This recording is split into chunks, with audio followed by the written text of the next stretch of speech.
Ok, entonces sean todos bienvenidos, los que están aquí en la sala Zoom y los que nos están siguiendo por transmisión en vivo en Facebook, a esta nuestra última, debo decir, ponencia inspiradora de la semana. Y aquí contamos con Alejandra Ruiz León. Ella es directora de Mitocondria Comunicación Científica, el cual es una cuenta en Instagram que promueve la comunicación y popularización de la ciencia. Ella tiene una licenciatura en bioquímica en la Universidad de Navarra. También tiene una maestría en comunicación científica, médica y ambiental en la Universidad Pompeu Fabra y también una maestría en historia de la ciencia en la Universidad Autónoma de Barcelona. Actualmente es estudiante de doctorado en Georgia, en el Instituto de Tecnología en Atlanta, y lo que está estudiando es historia y sociología de la ciencia y la tecnología. Además de que ha sido directora del evento de una popularización de ciencia y tecnología, Vibra Conciencia. Bien, tengo el agrado de presentar a Alejandra Ruiz León. ¿Cómo te sientes de estar aquí el día de hoy con nosotros? Gracias, Paola, y gracias a todos los chicos también de todo este colectivo por crear este espacio. Me parece muy importante, en verdad, que se creen estos espacios entre estudiantes. Yo cuando estaba en la carrera también siempre organizaba estos conversatorios, porque me parece que al final nosotros sabemos más, tipo, cuáles son los intereses que tenemos y podemos estar más cerca de otros para también compartir ideas interesantes, ¿no? Sí, así es, Alejandra. Bueno, ya aquí te voy a dejar con los chicos para que presentes tu ponencia. ¿Por qué tengo que comunicar la ciencia si nadie la entiende? Todo tuyo, Alejandra. Gracias, Paola. Perfecto, ahí ven mi presentación. Bueno, como me presentó muy amablemente Paola antes, mi nombre es Alejandra Ruiz León. Yo soy bioquímica y me dedico también a la historia y a la sociología de la ciencia. Actualmente hago un doctorado en Georgia Tech, aquí en Atlanta. Como dijeron antes, mi Instagram es mitocondria.cc y mi Twitter es mitocondriacc, y ahí estoy siempre, todo el día o todo el momento que puedo, para igual responder dudas y seguir siempre conversando estos temas. Así que en verdad los invito a conectar en redes sociales y también seguir esta conversación luego más allá de la ponencia. Yo espero ser bastante breve para realmente responder más a sus preguntas, y así que les agradezco que vayan poniéndolas en el chat, en el Facebook, y me las hagan saber. No esperen hasta el último momento porque a mí me encanta responder preguntas, así que espero tener un montón de preguntas, porque si no, significa que no hemos aprendido nada, ¿no? Para mí, si no hay preguntas, es que nadie ha prestado atención, porque, no sé, yo por lo menos siempre tengo un montón de preguntas sobre todo. Como sé que varios son estudiantes o varios quieren ser investigadores luego, también voy a dar, no sé, me gustaría también responder algunas preguntas sobre, no sé, eso, la vida de investigación, un poco eso, y voy a empezar dando un consejo literal desde mi nombre, ¿no? Como se han dado cuenta, yo siempre uso mis dos apellidos, y es algo que hago mucho hincapié, y les aconsejo a las personas que se quieren dedicar a la investigación que por lo menos escojan qué nombre o qué apellido quieren usar por siempre, porque luego pasa que uno publica su tesis con un nombre, luego con otro nombre, y al final, si uno se va a dedicar a la investigación, si uno quiere hacer un doctorado, si uno quiere empezar a publicar, es muy importante que te quedes con un solo nombre, porque si no, pierdes esos puntos de citas, ¿no? Que son tan importantes en la investigación. Así que eso es algo que nadie me dijo en la universidad, pero me gustaría que me lo hubieran dicho, ¿no? Así que empiezo con ese consejo y espero tener más preguntas relacionadas a esto también. Voy a empezar con un esquema que lo usé el otro día para una presentación de historiadores, y la verdad me pareció muy útil, y al final lo he cambiado a última hora. No pensaba usarlo, pero creo que nos va a ayudar también a nosotros, aunque la mayoría no seamos historiadores de la ciencia, ¿no? Esta ponencia se llamaba ¿Por qué tengo que comunicar la ciencia si nadie le entiende, a nadie le interesa, nadie sabe de ciencia? Y creo que para explicar un poco eso tenemos que entender eh, qué es la ciencia, ¿no? Es muy diferente hablar de ciencia que de conocimiento científico. Normalmente usamos las dos palabras indistintamente, pero no es lo mismo, ¿no? La ciencia es un sistema que produce el conocimiento científico. Por esto, yo creo que es muy común escuchar a personas decir, la ciencia es neutra, ¿no? Y la ciencia no es neutra, porque la ciencia está hecha por seres humanos, y nada que un ser humano haga no está transmitiendo ciertas ideas, ciertos valores, ciertos pensamientos, ¿no? Entonces, el conocimiento científico en algunos casos podría ser neutro, ¿no? Porque, por ejemplo, tú dices, no, pero yo no voy a pasar, no sé, mi ideología política a las leyes de Newton, ¿no? Ok, igual la ley de Newton en sí puede ser neutra, pero esa ley o lo que sea que estemos estudiando, ¿no? O yo qué sé, o el código genético, fue descubierto en un contexto, ¿no? Responde a un contexto. Entonces, la ciencia como un sistema que produce conocimiento no es neutro, sino que está generado por seres humanos en un contexto en concreto, ¿no? Por eso, yo qué sé, el código genético se descubrió hace 4 décadas y no hace 2 millones de años, yo qué sé. Y lo mismo me parece hacer muy importante hacer este hincapié porque en 2 semanas son, bueno, las elecciones en Estados Unidos y en un año menos van a ser las elecciones en Perú, ¿no? Y escuchamos a muchas personas diciendo, no, la ciencia no es política. Y esto es, o sea, mentira. Bueno, no mentira, esto es, no creo que nadie quiera mentir diciéndolo, pero esto es erróneo porque la ciencia siempre ha estado muy conectada a la política. Entonces, creo que esto también nos ayuda a explicar por qué la ciencia se tiene que comunicar, ¿no? Si nosotros pensamos que la ciencia es neutra, que la ciencia no es política, que la ciencia no responde a un contexto, va a ser muy difícil que entendamos por qué se tiene que comunicar, ¿no? Porque estamos viendo la ciencia como algo que funciona, no sé, dentro de una aspiradora, ¿no? La ciencia funciona así y nada no es permeable, ¿no? Cuando realmente la ciencia funciona de diferentes formas, ¿no? Y por ejemplo, en el esquema que justo pongo, no sé si lo están viendo ahorita, creo que no lo están viendo ahorita, pero es una idea que muchos pensamos sobre cómo funciona la ciencia, ¿no? Tenemos la ciencia del pasado, ¿no? Que alguien en algún momento descubrió, y esa ciencia del pasado se está juntando con la ciencia del presente, ¿no? Y juntos coexisten y algunas cosas se prueban verdaderas, otras falsas, y todo esto va a desarrollar una ciencia del futuro, ¿no? Entonces tenemos como toda esta ciencia que se acumula el conocimiento y es como una masa de conocimiento, ¿no? Y esto es lo que estudiamos los historiadores de la ciencia, ¿no? Esta cosa de conocimiento, esta bola de nieve de conocimiento. Y ahí en medio están los científicos, ¿no? Se unen aquí también y existen en su propio universo, ¿no? Y en algún momento esa ciencia esta es la idea de que muchas personas tienen, ¿no? Que un científico está en su laboratorio y descubre algo y en algún momento dice, ah, esto le puede servir a otras personas, ¿no? Y lo comunica al público, ¿no? Ya sea mediante un producto, mediante un proceso, mediante una investigación, cuando realmente toda la ciencia se hace para el público. O sea, realmente esa idea de que no, yo el conocimiento porque sí y porque yo estoy, yo qué sé, comprometido con la ciencia y no me importa nada más, ¿no? Yo vivo de ciencia, me alimento de ciencia. Es una idea utópica, porque al final los científicos también viven en el mundo real, ¿no? Y, y el conocimiento se comparte, ya sea entre revistas científicas, entre solo científicos, o ya sea en congresos, o como ya digo, ya sea con la industria o otras cosas, ¿no? Entonces, esta idea de que en un momento que no se puede más y la ciencia se comparte, es ver a la ciencia de una forma muy cerrada, ¿no?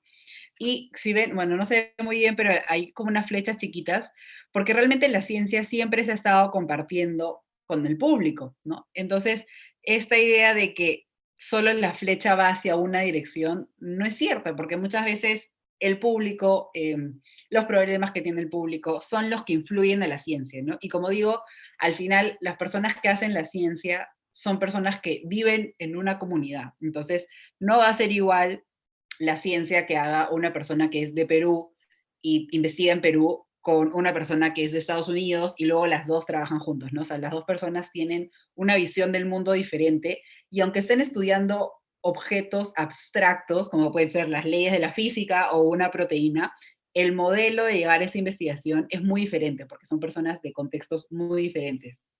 Y esto no es algo que me estoy inventando, esto es algo que se estudia un montón en personas que literal van a los laboratorios y observan a los científicos, ¿no? Porque esta idea de cómo funciona un científico, cómo funciona un equipo de investigación, no es gratuito, sino que es todo un sistema, es toda una organización. Entonces, teniendo en cuenta esta idea de que el científico siempre responde al medio, siempre responde al contexto, ¿no? Es algo que nos ayuda a entender también por qué la ciencia se tiene que comunicar. Y luego, para mí hay por lo menos 4 razones. Igual hay muchas más, pero me voy a centrar en 4. La primera es la ciencia ha pasado de ser lo que llamamos small science o como ciencia pequeña, ¿no? Que se podía realizar, por ejemplo, en un laboratorio que tenía un aristócrata europeo en su casa, ¿no? Y hacía esa ciencia.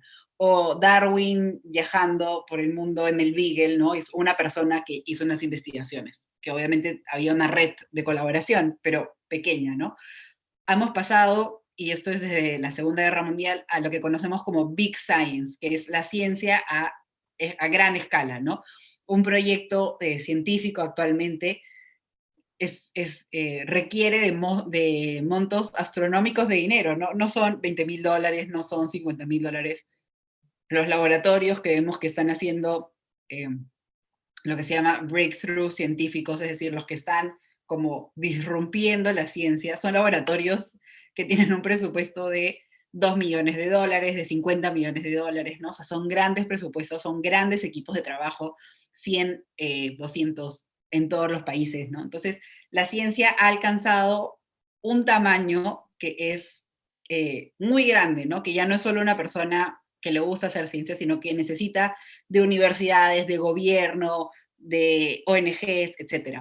Entonces, el nivel que ha alcanzado la ciencia, el nivel económico que necesita, la inversión económica que necesita, hace que la mayoría de proyectos que sean grandes o que sean de ciencia básica sean financiados por los gobiernos. Ninguna otra empresa va a financiar algo como el CERN, por ejemplo, ¿no?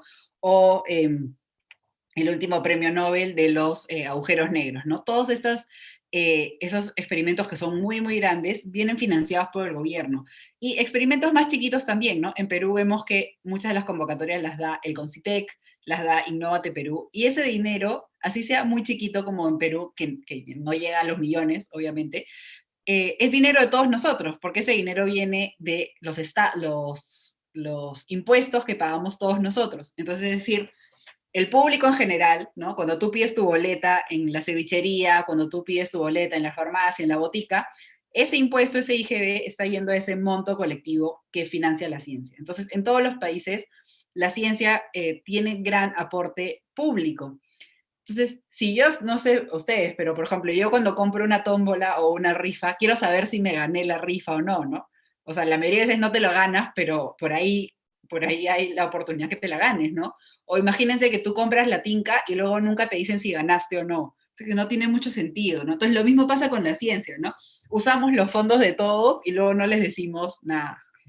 Por ahí que a veces sale la noticia, normalmente eso es en páginas de universidades, ¿no? Sale la noticia, investigadores empiezan proyecto de investigación, por ejemplo, para estudiar, yo qué sé, las conchas de abanico. Y siempre vemos la noticia inicial y nunca luego vemos nada más, ¿no? No vemos qué descubrieron, qué no encontraron, qué pasó durante el proyecto. Siempre solo encontramos la primera noticia, ¿no? Obviamente luego podemos ir a los papers, pero realmente no conocemos mucho el proceso. Entonces, para mí hay que comunicar la ciencia primero, sobre todo por un tema de justicia, porque si alguien me está dando plata para hacer la ciencia, mínimo le tendría que contar qué fue, ¿no? ¿Qué pasó? ¿Qué hice con tu plata? ¿No? ¿Qué descubrí? Etcétera. Ese es un tema. Otro tema también que lo estamos viendo ahora bastante es la confianza en la ciencia, ¿no? Estamos viendo que muchas personas dicen, no, yo no creo en la ciencia, ¿no? Así de frente, yo soy anticientífico, ¿no? Y algunas personas incluso son jefes de Estado. Y a veces, yo porque estoy mucho en redes sociales, ¿no? La gente que piensa similar a lo que yo pienso, a veces decimos, es que la gente, tipo, no sabe de ciencia, y no siempre es la culpa de los demás. Pero para mí, gran parte de la culpa es compartida, gran parte de la culpa es de los científicos, porque no te cuentan nada, ¿no? Entonces, no te cuentan nada, no te cuentan los procesos, entonces al final el público no puede siempre preguntar sobre algo que no sabe que existe. Entonces, las personas que saben lo que existe eh, son las que deberían contar. Entonces, esta idea de que estamos perdiendo la confianza en la ciencia viene en gran parte de eso, porque no hemos compartido suficiente la ciencia, ¿no? O peor aún, para mí, uno de los grandes errores de la comunicación es solo compartir los buenos resultados, ¿no? uno solo puede publicar un paper científico o una tesis con los buenos resultados, pero un buen resultado requiere de muchos malos resultados. Entonces, la ciencia en este sistema que tenemos ahora de solo compartir las cosas buenas, oculta todos esos resultados fallidos y lo que pasa es que estamos haciendo el mismo error una y otra vez y otra vez y otra vez porque nadie los comunica. Entonces, si uno revisa cualquier sección de ciencia, siempre solo son esos momentos eureka de la ciencia, ¿no? Descubrieron la proteína, descubrieron el ADN. Y en un momento como el que estamos viviendo ahora, en el que la ciencia no tiene todas las respuestas, la gente dice, oye, ¿qué pasa? Pero ustedes siempre están diciendo que descubren cosas, ¿no? Y cuando necesito que descubras algo, no estás ahí. Pero eso es mentira, en el sentido de que el mayor porcentaje del tiempo de la ciencia, del quehacer científico, es o no descubrir nada o equivocarse. O sea, realmente esa es la mayor parte de la ciencia. Entonces creo que, perdón, por años de solo compartir esos momentos, ¿no? Eh, hemos creado esta desconfianza, porque en el momento en que la ciencia no llena ese hueco, hay esa desconfianza, ¿no? Y pienso mucho a veces eso, por ejemplo, con los partidos de fútbol, ¿no? O sea, cuando uno gana el partido de fútbol o cualquier deporte, pero como el fútbol está por todos sitios, creo que es más visual, ¿no? Cuando uno gana, todo el mundo es fan de Perú o fan de cualquier equipo, ¿no? Pero cuando uno pierde, ahí siempre escuchas a los verdaderos fans, no, yo estoy ahí cuando pierde también. O sea, incluso hay como cierto orgullo de ser fan de cuando nuestro equipo pierde, ¿no? Porque todos quieren ser del equipo que gana. Y creo que esta es la idea de la ciencia, ¿no? O sea, uno realmente tiene que entender el conocimiento científico todo el tiempo, ¿no? Entonces, esta confianza en la ciencia se construye a base de transparencia, a base de comunicar la ciencia, de comunicar los procesos, ¿no? Comunicar cuánto demora conseguir una vacuna, ¿no? Nadie sabía que una vacuna demoraba 12 años, ¿no? O nadie sabía que los estudios científicos tenían 3 etapas, ¿no? Pero esto siempre ha sido lo normal, solo que realmente nadie nunca lo comunicó, a pesar de que todos hemos recibido vacunas, o sea, todos sí hemos tenido ese producto final de la ciencia, ¿no? Ese conocimiento metido en una vacuna, ¿no? O sea, realmente sí lo hemos presenciado, pero hemos obviado todo lo demás, ¿no? Solo hemos visto el resultado. Otro tema, a mí me parece fundamental de los científicos, es que en verdad la ciencia está en todo lo que usamos, ¿no? Está en la historia, está en la medicina, evidentemente, está en la tecnología, y creo que en verdad cuando uno sabe de ciencia es súper divertido, o sea, yo creo que esa idea del científico loco, que no sé qué, que está en su laboratorio, es errónea, realmente la vida del científico es una vida bastante social, porque normalmente tienes tu grupo de investigación, vas a un montón de congresos, o sea, incluso ahora que todo es online, todos tenemos bastantes congresos, publicas con otros científicos, conoces a otros colegas de otros países, ¿no? Entonces, esta idea de que el científico no habla con nadie es errónea, porque realmente la ciencia necesita mucha colaboración. Y lo vemos, por ejemplo, en algo tan clave como los premios Nobel, ¿no? Muy pocas veces en ciencia alguien recibe el premio Nobel solo, siempre hay otros científicos, ¿no? Nadie publica un paper y no hay ninguna cita, ¿no? Un paper, tú vas a la parte de atrás, en un artículo científico, y están toda la bibliografía, y esa bibliografía no es conocimiento muerto, eso es una conversación entre científicos, no es una conversación en papel, ¿no? Tú has tenido que leer las ideas de otras personas para incluirlas en tus ideas, ¿no? Entonces, el científico no está en una burbuja, ¿no? Y lo mismo, ¿no? Muy poca investigación realmente no tiene aplicación en la vida real, ¿no? A veces intentamos usar eso de, no, ciencia básica y ciencia aplicada. Y para mí no existe esa diferenciación, toda la ciencia es aplicable en cierto punto, ¿no? Si no, no tendría sentido, o no tendría sentido explicarla, o simplemente no tendría lugar en el universo, ¿no? Entonces, esta idea de ser un poco más transparente con lo que es la ciencia, pero también compartir este conocimiento, ¿no? Realmente tiene sentido de que si a ti te gusta la ciencia, si tú dedicas tu vida a la ciencia, lo normal sería que lo compartas, ¿no? Y aquí viene un poco mi experiencia personal en redes sociales, ¿no? Vemos un montón de cuentas, por ejemplo, de deporte, de comida, de viajes, etcétera, porque a la gente le apasiona esos temas, ¿no? Y probablemente a muchos de nosotros también nos apasionan esos temas, igual no hasta el punto de tener que abrir una cuenta para hablar de lo que comemos todos los días, pero a otros pues nos apasiona la ciencia o a otros nos apasiona leer y esto no es extraño porque lo que vemos es que el resultado de esa pasión por el conocimiento es lo que hace que tengamos todas las cosas que tenemos, ¿no? O sea, realmente eh, muy otras, pocas pasiones resultan en algo tan tangible, ¿no? Puede ser comparable, por ejemplo, con la pasión por cocinar, ¿no? O sea, si te gusta cocinar, luego lo que cocines te lo comes ahí en el momento y es buenazo, ¿no? Lo mismo con la ciencia, ¿no? O sea, lo que aprendes lo quieres compartir y hay un, hay una satisfacción de compartirlo, porque, o sea, en cuanto compartes esto, en cuanto comentas con tus amigos o cuando comentas en el almuerzo, la gente te va a hacer más preguntas o te va a decir, oye, yo no creía eso, o qué hablas, ¿no? Ese dato demasiado random, demasiado curioso.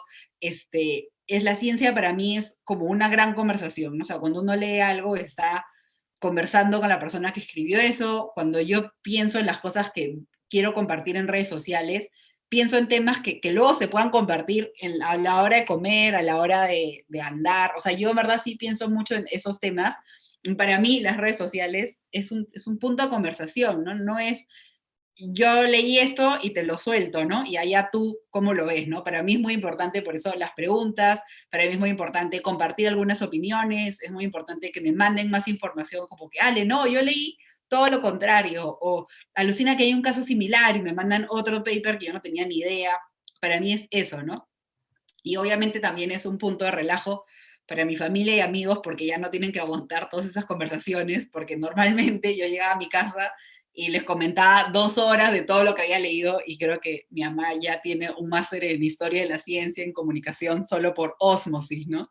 Entonces, pero realmente yo creo que así, o por lo menos en mi casa y seguro que en sus casas también, podemos generar esos espacios de conversación, ¿no? Y en verdad y aquí sí voy a ser sincera, en cuanto empiezas a hablar de algunos de esos temas que pueden ser un poco más académicos, que pueden ser un poco más científicos, siempre va a haber alguien que te va a decir, ay, ya, la que sabe mucho, o ay, ya, la nerd, o ay, la que va a la uni, o el que va a la uni, ¿no? Pero luego, cuando empiezas a generar una comunidad, cuando empiezas a generar un interés en común, esas mismas personas que se pueden haber burlado de ti, también empiezan a entrar a la conversación, ¿no? El tema de la ciencia es que requiere un mínimo nivel de atención, evidentemente. Entonces, lo que hacemos al comienzo igual es rechazarla, ¿no? Porque nuestro cerebro mismo está programado para eso, ¿no? Para rechazar lo que nos va a exigir mucho. Es un mecanismo ya de evolución, ¿no? Entonces, para mí es eso, ¿no? Es generar esos espacios donde realmente si a ti te gusta la ciencia, y es que te tiene que gustar, porque es que es tan interesante que, no, o sea, no puede no interesarte, ¿no? A mí no me entra en la cabeza que uno no pueda sentarse y preguntar, oye, ¿cómo funciona la saliva? O ¿por qué si yo me muerdo el dedo, no me pasa nada, pero si muerdo la carne, soy capaz de cortarla en pedazos, ¿no? O sea, realmente, o sea, no me entra en la cabeza cómo no nos podemos preguntar esas cosas, ¿no? Y ahí también viene unida esa pregunta que siempre me hacen y que siempre me da risa, que es como, ¿cómo uno se convierte en científico? O ¿cómo uno se convierte en ingeniero? ¿No? Sobre todo la gente que quiere estudiar. Y yo creo que quiere estudiar una carrera de ciencias, y lo hacen mucho los papás. Y yo pienso que cuando eres niño, cuando eres niña, cuando eres pequeño, siempre te haces esas preguntas, ¿no? Y en lugar de cómo nace un científico, yo últimamente vengo diciendo eso, cómo muere un científico, porque cuando tienes como 8 o 10 años, cuando empiezan a como limitarte esa curiosidad, limitarte las preguntas, no, eso no se pregunta en la mesa, o ese tema no se habla en la mesa, ¿no? Entonces, cuando en verdad son temas interesantes. Entonces, y yendo a eso, yo diría también a recargar eso, ¿no? Que en verdad la ciencia es como la vida normal, es los intereses normales, y es normal como compartirla, hablarla, etcétera, ¿no?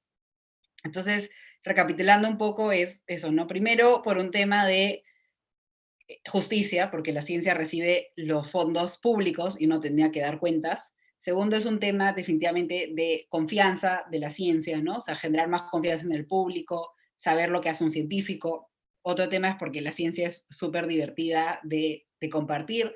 Y para mí luego, el último tema de por qué tendremos que compartir la ciencia es porque cuando uno estudia mucho sobre un tema, cuando uno llega a ese nivel de precisión que requiere la ciencia actualmente, ¿no?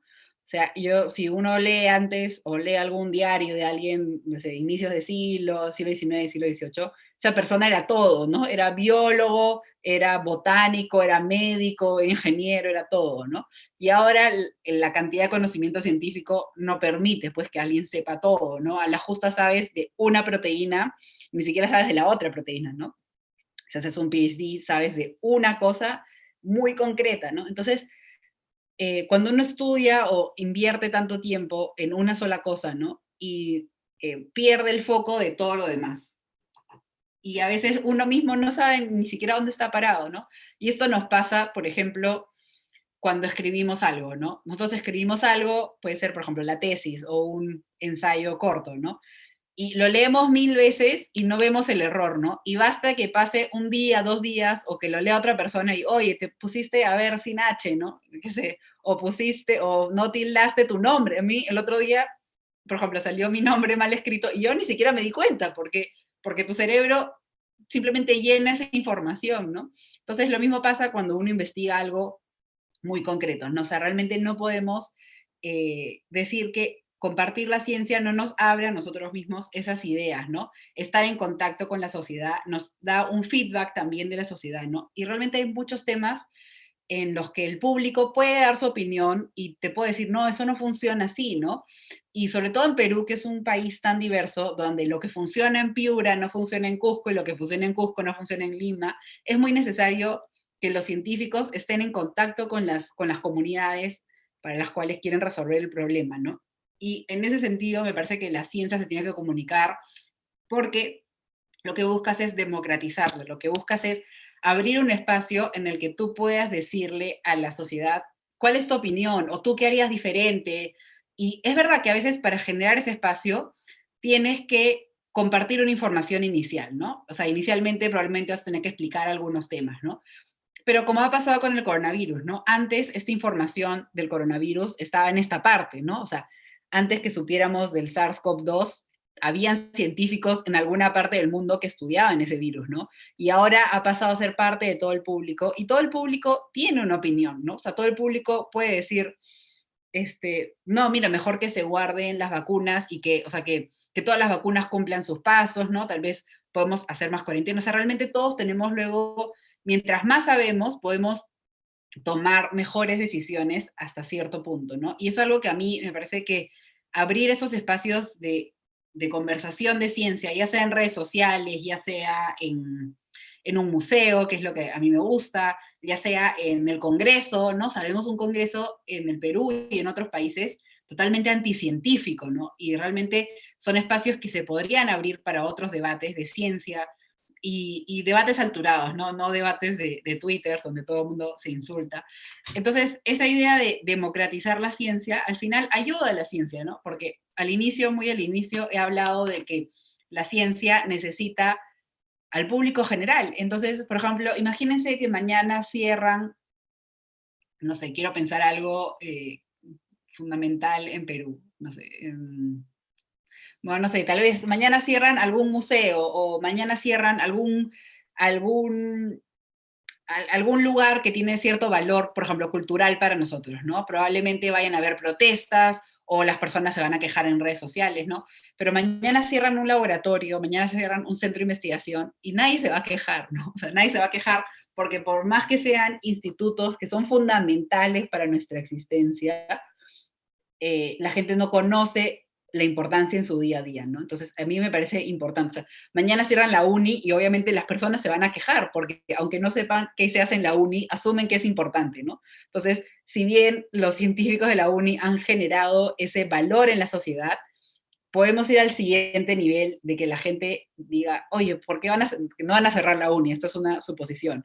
Pero que si en caso cerraran la uni, la gente diga, oye, no tienen que cerrar la uni por esto, ¿no? No simplemente, no tienen que cerrar la uni porque, no sé, ahí está la gente inteligente del Perú, ¿no? Sino que sean capaces de establecer un poco más en concreto el valor, ¿no?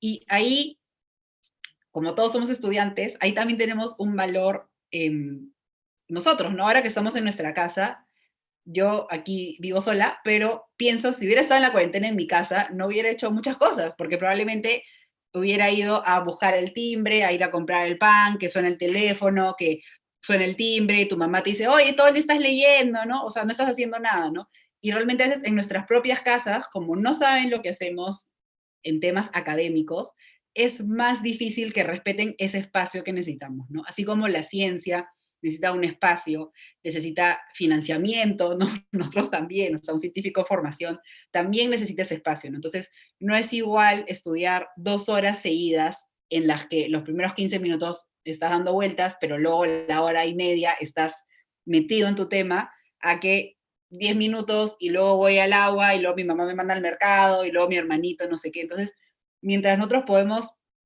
poner más en valor nuestra propia carrera como científicos, también vamos a conseguir ese reconocimiento, ¿no? Esto es un consejo en general, porque muchos me dicen, no, es que en mi casa no se puede estudiar, ¿no? Lamentablemente en Perú no tenemos tantas bibliotecas y ahora obviamente con el COVID menos, pero creo que nosotros mismos tenemos que generar ese espacio, ¿no? Porque a veces nuestra propia familia se siente orgullosa de que estudiemos algo de ciencias, pero luego en nuestra casa no nos dejan estudiar tanto o ni siquiera saben explicar qué estudiamos, ¿no? Entonces, y eso viene porque nosotros mismos no hemos comunicado, ¿no? Nosotros mismos estamos estresados o estamos, no sé, histéricos, pero luego tal vez nuestra mamá no sabe, ¿no?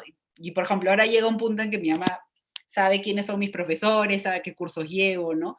Porque para mí es importante, ¿no? Que mi mamá sepa, o mi mamá, mi papá, mi familia, o la gente en redes sociales, por último, entienda qué es lo que hago 10 horas al día, ¿no? O sea, porque si no sería muy difícil que puedan estar en mi lugar o que puedan tener empatía con eso, con lo que yo necesito para estudiar, para conseguir algún resultado, ¿no? Entonces, simplemente eso es lo que les quería contar, esas ideas, que a mí me parece también muy importante compartirlas en este espacio, porque son ideas que uno tiene que trabajar desde el inicio, ¿no? O sea, no cuando seas ya investigador y tengas dinero y te dediques, yo qué sé, o que tengas tu propia empresa, vas a poder generar este cambio de hacer a la ciencia más accesible, sino que es algo que si no empiezas desde la carrera, si no empiezas desde la formación, es muy difícil cambiar el chip, ¿no? Entonces, como pasa ahora, ¿no? Por ejemplo, a muchos nos puede ser fácil compartir de ciencia en redes sociales porque ya estás en redes sociales, o sea, ya compartes algo en redes sociales, ¿no? Entonces la ciencia, bueno, es compartir otra cosa, pero imagínate, alguien que no está en redes sociales, compartir nada, ni siquiera una foto de su pan con palta, pues es un tema, ¿no? Entonces, lo mismo, ¿no? O sea, mientras más cerca estemos de estas ideas, mientras más comuniquemos, incluso con los que están más cerca de nosotros, ¿no? O sea, sería imposible que yo pretenda que 28.000 personas entiendan lo que explico de ciencia si en el almuerzo no se lo puedo explicar a dos, ¿no? O sea, imagínate, sería un fracaso, ¿no? Entonces yo creo que siempre hay que empezar por los que están más cerca, ¿no? Que nos ayudan a aterrizar nuestras ideas, que conocen también nuestro contexto y empezar un poco así, ¿no? Entonces, como digo siempre, a mí me encanta seguir las conversaciones y creo que voy a terminar con eso. Mi Instagram es mitocondriacc y mi Twitter es mitocondriacc también, pero sin punto. Y nada, los invito a eso, a que, bueno, me sigan, que es una palabra horrible, pero a que sigamos conversando por esas redes y los animo a eso. Primero, conversar en su casa, ¿no? La verdad que creo que ahora que estamos en casa hemos vuelto a ganar ese espacio, ¿no? Que a veces habíamos perdido bastante. Entonces, voy a dejar de compartir para ver sus preguntas y no sé si yo las leo o alguien las lee, ¿cómo es esto? Yo las leo. Sí, no. Paola o alguien, no. Hola Alejandra, sí, les voy a dar pase a los chicos para que ellos mismos te hagan las preguntas. Ah, ya, perfecto. Ok, primero tenemos a Roxana Fernández Ramírez. Puedes, por favor, activar tu micro y también tu cámara si deseas. Sí, ya está activa. Bueno, una curiosidad durante tu presentación es sobre la política. Mencionaste que la ciencia se conecta con la política. Bueno, esa era una duda. Y otra duda fue lo que mencionaste acerca de los estudios superiores que nosotros tenemos, ¿no? Desde el punto de vista que tú mencionaste, ¿cómo crees que se debería abordar la ciencia para evitar enfocarnos en un solo tema y no perder el marco general que esta genera, ¿no? Sí, pero déjame apuntar. La primera es la política y la segunda es un tema. Listo. Pero bueno, entonces lo de la ciencia y política es bastante interesante, ¿no? O sea, nosotros a veces pensamos como que la ciencia no está relacionada a la política directamente, ¿no? Pero al final, gran parte de, por ejemplo, ahora la vacuna, ¿no? Es totalmente político, ¿no? O sea, realmente, por ejemplo, ayer o sea, la vacuna es la Guerra Fría, ¿no? Lo que fue la carrera espacial en Estados Unidos en los 60 más o menos. Entonces, por ejemplo, ahora vemos, o sea, las vacunas tienen unos procesos, ¿no? Que se están cumpliendo, que, que pueden demorar años, ¿no? Y vemos, por ejemplo, ayer que fue el debate en Estados Unidos, ¿no? Trump dice que en 2 semanas va a estar, ¿no? Entonces, es una decisión política, y políticamente él podría aprobar lo que quisiera que sea, y para él ya estaría la vacuna, ¿no? O lo mismo, ¿no? Incluso cuando vienen otras vacunas, por ejemplo, Brasil creo que ha tenido la compra de unas vacunas chinas, ¿no? O sea, el mismo hecho de que mencionemos de dónde viene esa vacuna es un tema político, ¿no? O sea, y lo mismo nos pasa en Perú, ¿no? O sea, en Perú, que la verdad que queremos tanto a nuestra patria, que cada vez que hay una invención en Perú es como científico peruano, científica peruana, etcétera, ¿no? Y vemos temas, por ejemplo, a veces cuando pensamos en ciencia y política, pensamos en estos entes, o sea, malvados, ¿no? Pero, por ejemplo, incluso un mapa, o sea, un mapa es un objeto político, ¿no? O sea, normalmente, si tú vives, si tú vivieras en tu vida por ahí, no necesitarías un mapa, ¿no? Un mapa es un objeto que te permite simplemente invadir a otras personas, ¿no? O sea, el mapa tiene mucha relación, por ejemplo, con la propiedad privada, ¿no? Tú quieres saber dónde acaba tu casa y dónde empieza la casa del otro, ¿no? Porque si al otro se le ocurre pasar a tu casa, tú te puedes quejar. Entonces, un mapa, que incluso vemos algo como totalmente, que sé, inofensivo, ¿no? Un mapa simplemente te ayuda a llegar a sitios, etcétera. Al final es incluso una herramienta política, ¿no? Lo mismo con, por ejemplo, a veces vemos los caminos que se hicieron durante los incas, ¿no? Y vemos, wow, los incas qué buenos, ¿no? Querían caminar por todos sitios. No, eso es una herramienta de invasión, básicamente, ¿no? O sea, y entonces lo mismo la ingeniería, todo esto, ¿no? Entonces, creo que siempre que es muy importante ver eso, ¿no? ¿Cuál es, cuando hablamos de política, yo creo que hablamos cuál es el poder o cuál es la intención detrás de eso, ¿no? Y hay un tema muy concreto para mí, o por lo menos es lo que yo pienso ahora, o un tema que le doy bastante vuelta, es los temas de diseño, ¿no? O los temas de data, por ejemplo, ¿no? Ahora decimos siempre, no, la data es objetiva, ¿no? Y muchos ingenieros, muchos diseñadores dicen, no, esta es la data y la data no miente. Eso es mentira, porque la data siempre es local. Alguien ha escogido esa data, ¿no? Entonces, si yo cuento, por ejemplo, si yo digo, yo qué sé, 100 peruanos, 100% de los peruanos están de acuerdo con que, yo qué sé, que se abran los bares, ¿no? Y luego dicen, no, la data lo dice, ¿no? Y si luego tú vas a la data y dicen, ¿a quiénes entrevistaron? A solo a dueños de bares. Ah, bueno, pues es obvio, ¿no? Entonces, eso ha pasado en toda la historia y sigue pasando, ¿no? Entonces, no siempre, los números no cuentan toda la historia, los números cuentan una historia que alguien ha escogido, ¿no? Y esto pasa un montón, bueno, justo hay un libro que leí hace poco que era sobre, por ejemplo, raza y tecnología, ¿no? O lo mismo, género y tecnología, ¿no?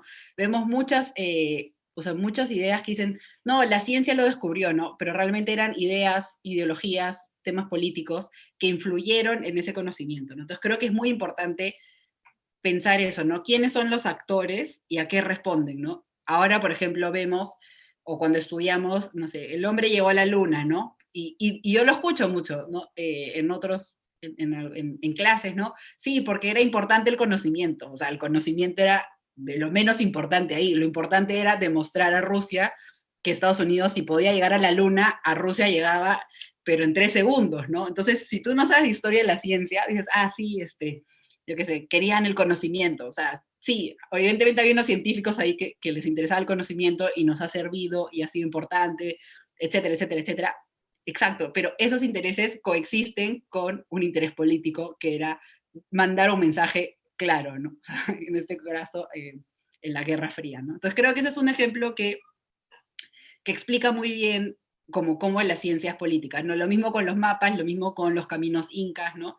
No tanto como romantizar esa idea, sino que al final todo el mundo tiene un interés más amable o menos amable, ¿no? Y lo segundo era sobre sentarse en un tema, ¿no? Y lamentablemente, como digo, el nivel de la ciencia ahora, si uno quiere ser investigador, hacer un doctorado, etcétera, va a tener que cerrarse en un tema, porque, o sea, la ciencia es demasiado grande, ¿no?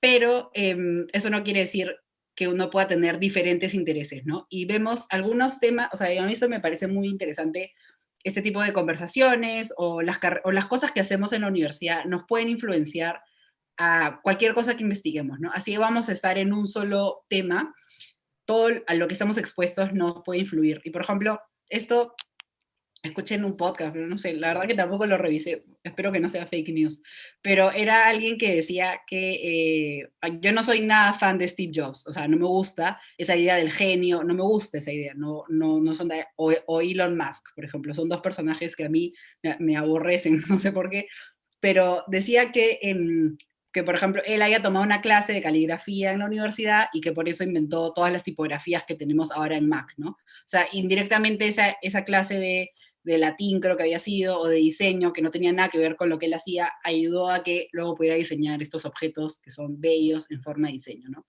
Y lo mismo así, ¿no? O sea, realmente al final todo lo que estás expuesto termina influyéndote. Entonces yo pienso que sobre todo cuando estás en la pregrado, que tienes un poco más de tiempo, aunque no parezca, pero realmente sí tienes más tiempo que, yo que sé, que en el doctorado por lo menos, puedes estar más expuesto a estos temas que al final te van a ayudar. La verdad que tú nunca sabes en qué momento algo que hiciste hace varios años, de la nada ahora es fundamental, ¿no? Entonces, esa sería mi respuesta. Un poco larga, pero Muchas gracias por tu gracias a ti. Ok, Alejandro, todavía tenemos aquí una pregunta más de Vivian Vargas. Vivian, adelante, activa tu audio, por favor. Hola Alejandra, bueno, mi pregunta es, ¿cómo ha sido la evolución de la comunicación de la ciencia en el caso de Perú y qué carencias observas en el caso de los ciudadanos para informarse sobre ello? Sí, bueno, realmente, o sea, en Perú yo no he estudiado, y no sé si alguien ha estudiado como la historia de comunicación, pero creo que hemos ido a veces de menos a más, ¿no? O sea, realmente hubo como que un boom en Perú, y luego siempre ha habido algunas iniciativas personales o personas, etcétera, hemos tenido museos, y luego tal vez ahora por redes sociales hay muchas más personas, ¿no? Pero no sabría responderte en concreto porque justo es algo que investigo ahora, pero no lo sé a detalle. Y según te referías a los charlatanes, ¿no? Algo así, ¿no? ¿Cuál era la segunda parte de la pregunta? Las carencias que observabas en los ciudadanos sobre Sí, ello. perfecto. Entonces, a mí me parece que, y es algo que últimamente me enfoco un poco más, que es cuando cuando no comunicamos bien, ¿no? Viniendo de los científicos, o yo misma en redes sociales me doy cuenta, ¿no? Cuando hay algún punto que no he comunicado bien y deje un espacio de información, ese espacio de información las personas lo rellenan como mejor pueda, ¿no? O sea, ahí dejas espacio para la creatividad y se pierde el control de la información. Entonces, por ejemplo, o antes de ayer, que nos enteramos que un voluntario que estaba participando en Brasil murió, ¿no? Entonces, como se ahorran las dos palabras, que era decir voluntario que recibió el placebo murió, como te quitan esas dos palabras, hay un hueco en la información, que es que no sabes si murió por la vacuna, ¿no? Que es lo que te interesa, porque realmente no conocíamos a esta persona más allá, ¿no? Entonces, cuando dejas ese hueco de información, ahí hay creatividad para lo que cualquiera se pueda imaginar, ¿no? Entonces, la mayoría de nosotros leyó eso y se imaginó, bueno, se murió de la vacuna del coronavirus, evidentemente, ¿no? Entonces, creo que eso, en todos los espacios que vemos, en todo la mala información o las fake news, realmente a veces ni siquiera son fake news, simplemente es información que no es completa, y a veces completar esa información simplemente es decir, esto no se sabe ahorita, ¿no? O sea, por ejemplo, me pasa mucho que preguntan por la inmunidad, ¿no? ¿Me puede dar coronavirus 2 veces? Y es como, bueno, no sé, pero no sé porque no se sabe, no es que no sé porque no te conozco, ¿no? O sea, es muy diferente por qué no se sabe. Entonces, por ejemplo, cuando hablamos de la inmunidad, digo, bueno, no se sabe porque solo ha pasado 6 meses y puede ser que esa inmunidad dure 7 meses y yo hoy te digo que hay inmunidad y en el mes siguiente te vuelves a contagiar, ¿no? Entonces, creo que incluso cuando decimos no sé, es importante decir por qué no sé, ¿no? Como te digo, bueno, no sé porque esto no se ha investigado, no es que no sé porque yo no sé, ¿no? Y si yo no sé porque no sé, también lo digo, ¿no? A veces digo, no sé, porque esto no es de mi disciplina, ¿no? O sea, porque no voy a saber todo, porque la ciencia es demasiado grande. Entonces creo que esos huecos de información es donde entra lugar a esas bebidas milagrosas, donde entra lugar a noticias falsas, donde entra lugar a malos entendidos, etcétera, ¿no? O sea, entonces, por ejemplo, o temas, por ejemplo, hay que lavarse las manos, ¿no? ¿Por qué hay que lavarse las manos? Porque a las compañías de jabones se les ocurrió esto, ¿no? O sea, puede ser, o sea, podría ser, ¿por qué no, no? Es una estrategia de marketing. Pero no, realmente luego entiendes que los virus están cubiertos por una capa lípida, que es jabón, y el jabón, perdón, que es grasa, y el jabón lo destruye, etcétera. Entonces, si a veces solo decimos la información, pero no completamos esos huecos, al final estamos dando lugar a peores males entendidos. Y para mí eso es lo que pasa la mayor parte de las veces. Ok, muchas gracias Alejandra por tu ponencia el día de hoy. Ha estado muy interesante. Estoy segura de que muchos chicos, muchos jóvenes como yo ahora encontrarán en la ciencia al menos una forma de verlo un poquito más entretenida, ¿no? Con todo lo que tú compartes en ciertas redes sociales, lo que nos hace, digamos, más activos en esas redes. Ujú. Y bueno, de parte de todo el equipo, muchísimas gracias por tu presencia el día de hoy. No sé si quisieras cerrar con unas palabras. No, creo que lo hemos dicho todo más o menos, y como siempre eso, ¿no? Probablemente lo que hemos dicho hoy en un mes va a ser diferente, entonces siempre es importante eso, seguir conversando, seguir reflexionando y tampoco, no sé, pensar que lo que creemos ahora es lo cierto todo el tiempo, ¿no? Muy de acuerdo contigo, Alejandra. Entonces, bueno, ya estamos cerrando con la ponencia. Agradecemos la estadía de Alejandra el día de hoy, su ponencia que nos ha inspirado a todos. Muchísimas gracias, Alejandra. Gracias.